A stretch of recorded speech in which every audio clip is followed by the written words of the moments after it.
Jo crec que sempre hi ha hagut la consciència que la independència de Catalunya havia de procedir d'un gest unilateral de trencament. Però això és el que no està disposat a assumir la classe política. També és una altra qüestió si està disposat a assumir això la societat catalana. Perquè, clar, una cosa és manifestar-se per la independència un cop a l'any a l'11 de setembre i l'altra cosa és fer una independència de la línia dura, que és l'única possibilitat de fer la independència respecte a l'estat espanyol, perquè l'estat espanyol no és el Regne Unit de la Gran Bretanya, és un estat del qual pràcticament tots els territoris que s'han secessionat ho han fet a través d'un conflicte d'alta intensitat. Per tant, ja sabíem d'entrada que una secessió de l'estat espanyol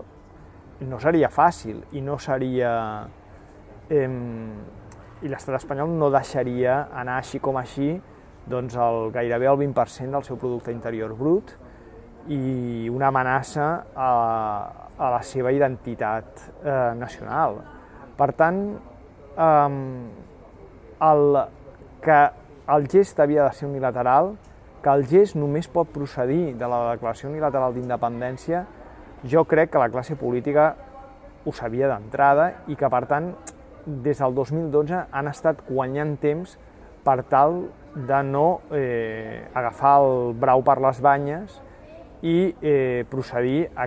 aquest gest unilateral. Amb el perill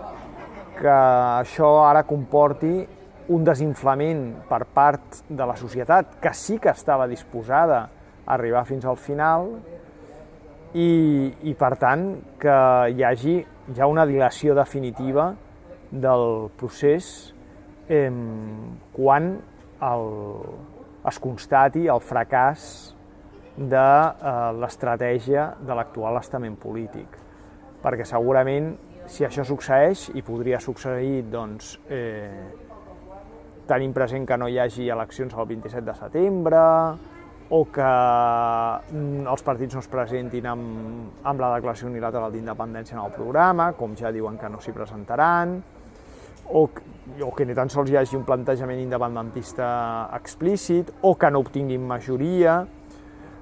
Això el que significarà serà una ensolsiada momentània i, per tant, segurament esperar a que la reconstrucció del procés vingui liderada per uns altres actors i no per aquells actors que al cap i a la fi han estat fins a l'actualitat còmplices de l'autonomisme.